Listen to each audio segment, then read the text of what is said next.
The record label Dying Victims has really become a powerhouse in the last few years. They've released quite a few great albums from underground bands from all over the world, especially in the traditional heavy metal realm. Witchseeker hails from Singapore, which has over 170 active heavy metal bands, according to Metal Archives, although a lot of those bands are more at the extreme end of the heavy metal spectrum. I'm familiar with Tormentress, Impiety, and Wormrot, but I'm happy to say that Witchseeker is much more in line with the traditional heavy metal that I really love.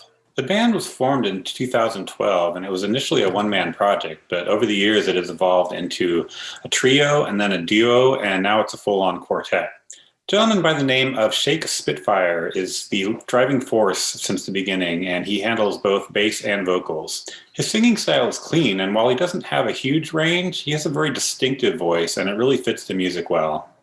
The rest of the band deliver excellent performances as well, particularly the guitar players. Witchseeker has developed a pretty unique style that combines both early 80s metal, new wave of British heavy metal, and some of the early speed metal.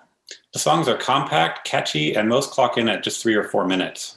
There are tunes like Lust for Dust and Be Quick or Be Dead that are quite speedy and remind me a little bit of early Megadeth and Metallica.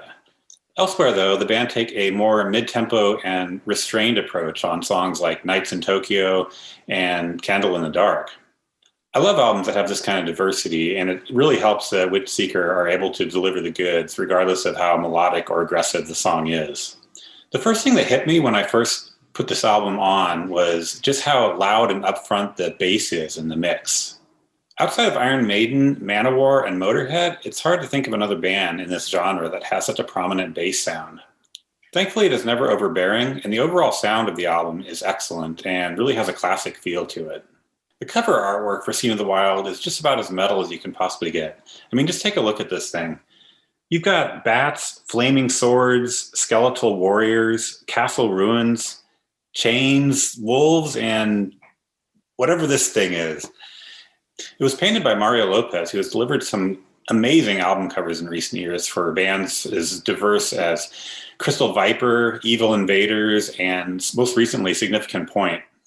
I wasn't sure at first about the choice of emerald green for the album title and band logo, but after further consideration, I think it works really well because it's a nice contrast to the rest of the artwork, and it's a cool reflection of the color of the central character's cloak.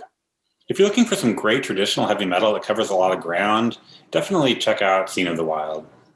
Fans of bands like Night Demon, Enforcer, and Screamer should love this band. After hearing this album, I went out and bought the band's first album, When the Clock Strikes, and it's really good too. It's a little bit rough around the edges, the production's not quite as clean, but there's some really good songs on it, and I'm really excited to see what this band comes up with next. So definitely check this album out.